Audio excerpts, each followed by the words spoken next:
What you're about to discover about Ernesto Che Guevara goes far beyond the revolutionary icon you know.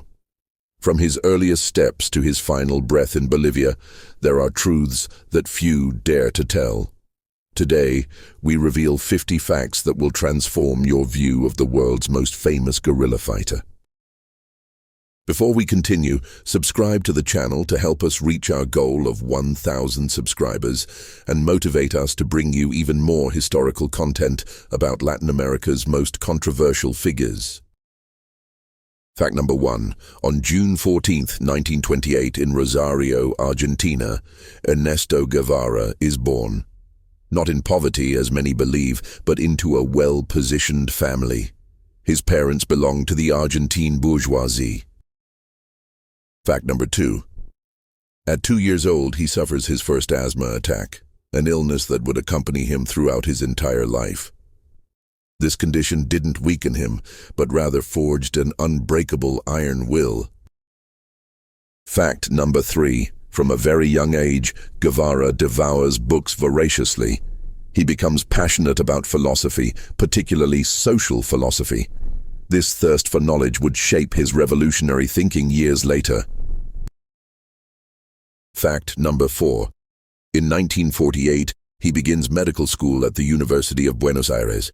He would graduate 5 years later, in 1953. Few know that Che was a licensed doctor before becoming a guerrilla fighter. Fact number 5. In 1950, he takes his first motorcycle trip through northern Argentina.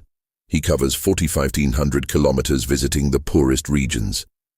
The misery he witnesses impacts him deeply. Fact number 6.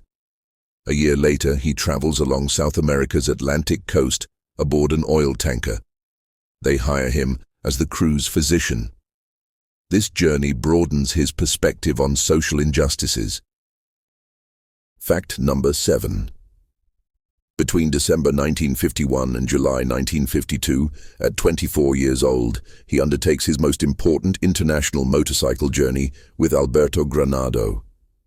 They visit Chile, Peru, Colombia, and Venezuela. This trip would transform his life. Fact number 8. In May 1952, in Lima, he meets Dr. Hugo Peixe, a leader of the Peruvian Communist Party. This encounter at a leper colony steers his destiny toward fighting for the oppressed. Fact number 9. In July 1953, newly graduated as a doctor, he takes another trip through Latin America with Carlos Ferrer. In Bolivia, he discovers the radical process of the revolutionary nationalist movement. Fact number 10. On December 24, 1953, he arrives in Guatemala, governed by reformist President Jacobo Arbenz. He would live there for 9 months under very difficult economic conditions. Fact number 11. In Guatemala, he befriends Antonio Nico Lopez, a Cuban exile who participated in the attack on the Moncada barracks. Lopez gives him the nickname Che because of his typically Argentine interjection. Fact number 12.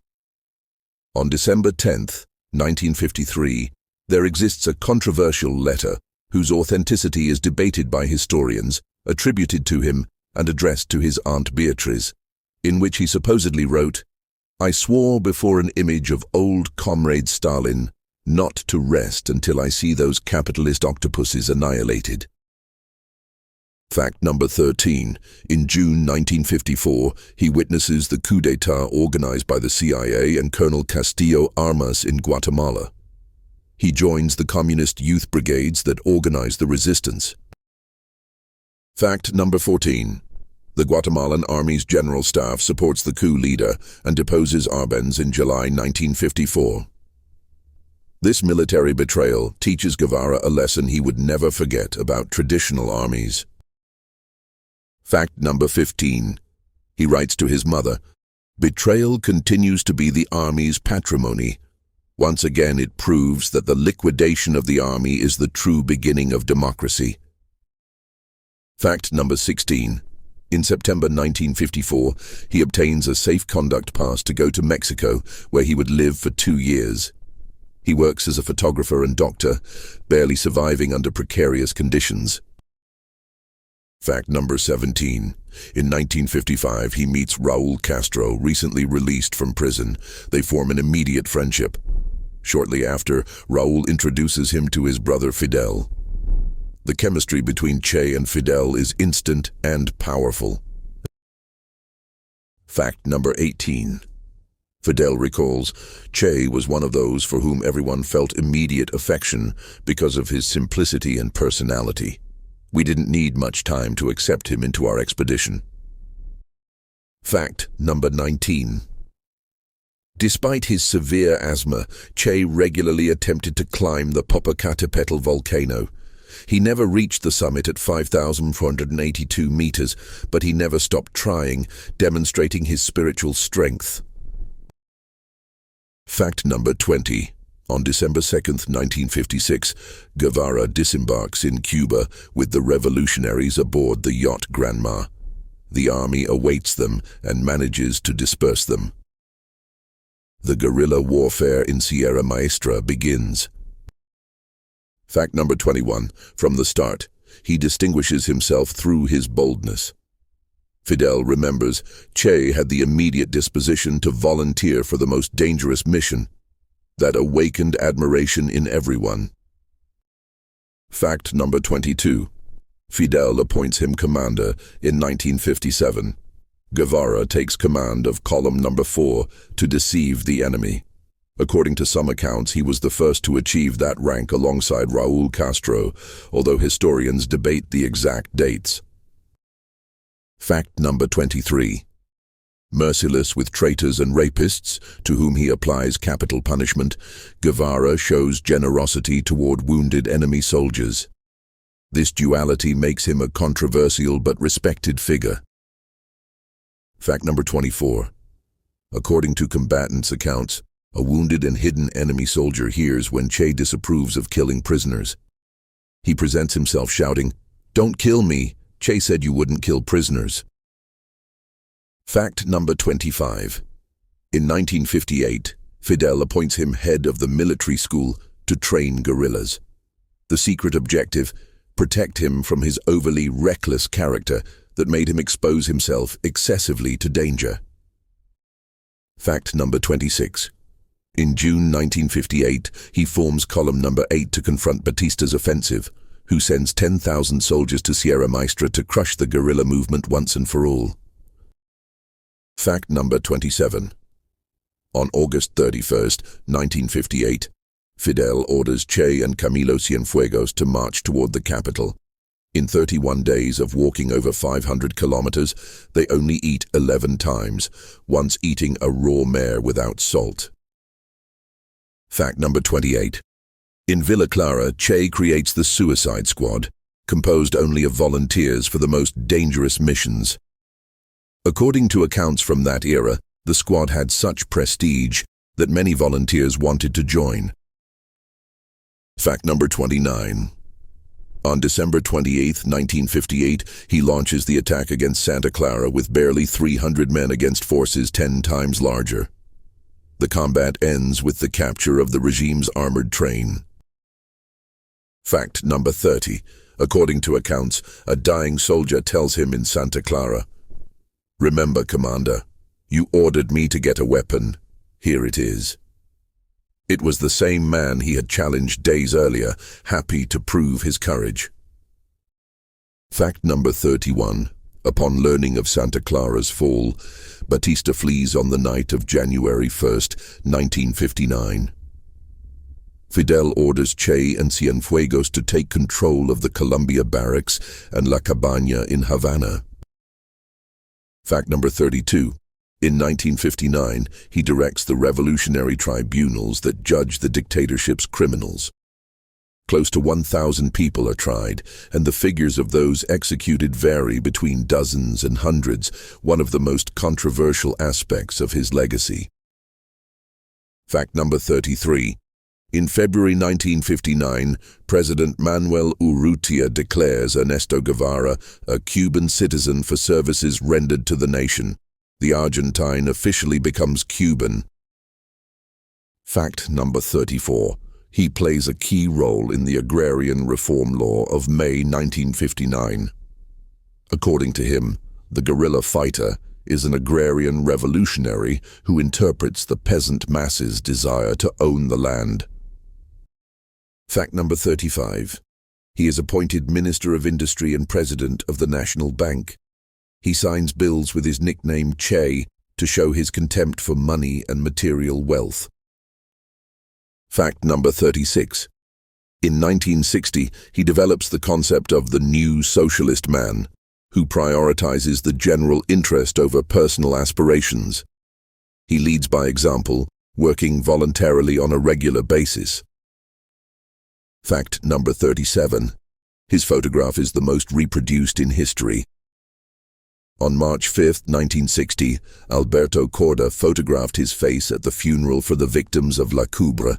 That image was christened Heroic Guerrilla Fighter. Fact number 38. According to London's Victoria and Albert Museum, Corda's photo is the most reproduced image in the history of photography. An irony for an anti-capitalist revolutionary who became merchandise. Fact number 39. He married twice and had 5 children. With his first wife, Hilda Gadea, he had Hilda. With Aleida March, he had 4 children, Aleida, Camilo, Celia, and Ernesto, born in 1965 while he was on tour. Fact number 40. A fierce detractor of peaceful coexistence between the United States and the Soviet Union, he multiplies aid to revolutionary movements in Latin America and the world in the name of internationalist solidarity. Fact number 41. In 1965, he resigns from his government positions to restart armed struggle. Fidel proposes he go to the Congo, where the CIA had assassinated Patrice Lumumba 3 years earlier. Fact number 42. In 1965, he writes the famous farewell letter to Fidel Castro. He definitively renounces his positions and Cuban nationality. He declares his will to make revolution in other lands. Fact number 43. In April 1965, he arrives in Tanzania supporting Congolese revolutionaries. His presence causes concern among rebel chiefs due to the international implications of having CHE among them. Fact number 44. The Congolese experience lasts approximately 7 months and is a failure according to CHE. Internal struggles, lack of discipline, and Tanzania's decision to abandon the rebels seal the defeat. Fact number 45. After a stay in Prague, he secretly returns to Cuba. He decides to go to Bolivia under the dictatorship of General René Barrientos. The objective? Launch a movement that would spread across South America. Fact number 46. On November 7, 1966, he begins his Bolivia diary. A total of 47 combatants, including 16 Cubans, compose the National Liberation Army of Bolivia near the Nyancahuazu River. Fact number 47. In March 1967, the capture of 2 deserters alerts the regime, which requests help from the United States. Combat begins, and the Bolivian army inflicts severe casualties on the rebels. Fact number 48. On April 20, 1967, they capture Regis Debray and Ciro Bustos, 2 members of the support network. Subjected to torture, they provide information that allows the regime to locate the revolutionaries. Fact number 49. Mario Monge, General Secretary of the Communist Party of Bolivia, instead of providing the anticipated aid, abandons Guevara and the guerrillas to their fate. This betrayal seals the expedition's destiny. Fact number 50. Far from giving up, he launches his message to the peoples of the world. He calls on revolutionaries to create 2, 3, many Vietnams. His words resonate across the entire continent and the world. In August 1967, the army annihilates column number 2. Guevara is left alone with 24 combatants. The siege tightens every day. The situation is desperate, but Che refuses to surrender. On October 7, 1967, Guevara is near La Higuera with 16 combatants. He writes his final reflection in his diary after 11 months of struggle. He doesn't know it's the last time he will write. On October 8, 1967, the army surprises the troop at Quebrada del Euro. To allow the wounded to escape, Che decides to confront the army with the few able-bodied men he has left.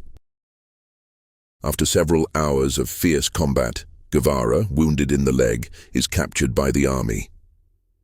They take him to a school in La Higuera. Only 5 guerrillas would survive and manage to find refuge in Chile.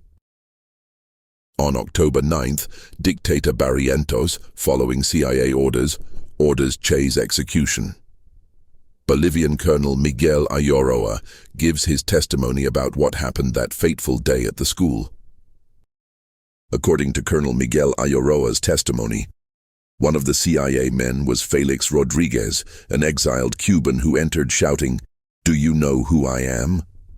Che looked at him with disgust and responded, "Yes, a traitor," and spat in his face.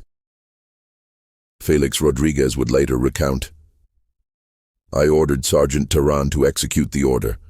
I said he should shoot below his neck to prove he had been killed in combat. Terán asked for a rifle and entered with 2 soldiers." Felix Rodriguez states, "When I heard the shots, I noted in my notebook 1:10 p.m., October 9th, 1967. This is how the life of the world's most famous guerrilla fighter officially ends, executed in a rural school in Bolivia." Sergeant Mario Terán recounted in 1977, "I hesitated for 40 minutes before executing the order. I went to speak with Colonel Perez, hoping he had cancelled it, but the colonel became furious and forced me." Terán continues, "When I arrived, Che was sitting on a bench. Upon seeing me, he said, 'You've come to kill me.' I felt self-conscious and lowered my head without responding. Then he asked me, 'What did the others say?'